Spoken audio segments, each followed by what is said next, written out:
പൂർണ്ണമായ പൂർണ്ണചന്ദ്രൻ എന്ന മദീനക്കാർ പാടിപ്പുകഴ്ത്തിയ നബി തിരുമേനി യുദ്ധം കഴിഞ്ഞ് മടങ്ങി വരുമ്പോൾ മദീനയിലെ ആനന്ദത്തിന്റെ ആഘോഷമാണ്. അതിൽ പങ്കുകൊള്ളാൻ വേണ്ടി ഫാത്തിമ ബീവി ഒരു വളയിട്ടു, ഒരു ചെറിയ സ്വർണത്തിന്റെ വളയിട്ടു.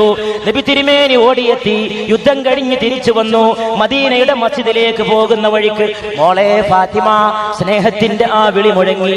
എവിടെയായാലും പോയി വന്നാൽ ആദ്യം ഫാത്തിമയുടെ മൊഴി കേൾക്കണം, ആദ്യം ഫാത്തിമയെ ഒരു നോക്ക് കാണണം, ഫാത്തിമയെ തലോടണം.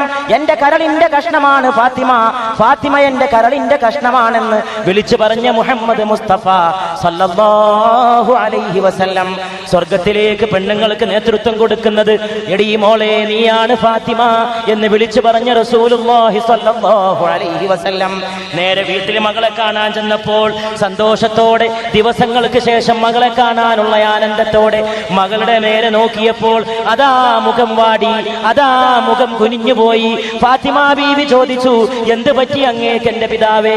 അല്ലാഹുവിന്റെ റസൂലായി വന്ന എന്റെ പിതാവേ, മിറാജിന്റെ രാവിൽ റബ്ബിനെ കണ്ടു വന്ന ബാപ്പാക്ക് മകളാകാൻ ഭാഗ്യം ായ ഫാത്തിമ, അള്ളാനെ കണ്ടുവന്ന പിതാവിന്റെ രക്തത്തിൽ ജനിച്ച ഫാത്തിമ, അള്ളാഹുവിന്റെ അടുക്കൽ നിന്ന് സംഭാഷണം നടത്തിയ മഹാനായകന്റെ മകളായി പിറന്ന ഫാത്തിമ, ജിബ്രീലിനെ കെട്ടിപ്പിടിച്ച ശരീരത്തിൽ നിന്ന് ജന്മം കൊണ്ട ഫാത്തിമ.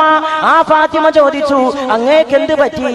അങ്ങെന്തേ എന്നെ സന്തോഷത്തോടെ വിളിച്ചിട്ട് പിന്നെ എന്തേ മുഖം വാടിപ്പോയത്? മോളെ നിന്റെ കയ്യിൽ എന്താണ്? മോളെ നിന്റെ കയ്യിൽ എന്താണ്? അതൊരു ചെറിയ വളയാണ്. അല്ലാഹുവിന്റെ റസൂലേ, എന്റെ പ്രിയപ്പെട്ട പിതാവേ, അങ്ങ് വരുന്ന സന്തോഷം ആഘോഷിക്കാനാണ് പിതാവേ.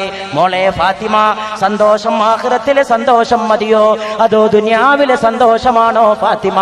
അല്ലാഹുവിന്റെ സ്വർഗത്തിലെ ആഘോഷമാണോ, അവിടുത്തെ സന്തോഷമാണോ വലുത് ഫാത്തിമ? അതുകൊണ്ട് ഊരിക്കളയടി ഫാത്തിമ. എന്റെ മകളായിരിക്കാൻ ഭാഗ്യമുണ്ടായത് നീ ജീവിതത്തിൽ അഭിമാനത്തോടെ കൊണ്ടാടാൻ ആഗ്രഹിക്കുന്നുവെങ്കിൽ ഊരടി മോളെ ഫാത്തിമ എന്ന് വിളിച്ചു പറഞ്ഞ മുഹമ്മദ് റസൂലുള്ളാഹി സ്വല്ലല്ലാഹു അലൈഹി വസല്ലം.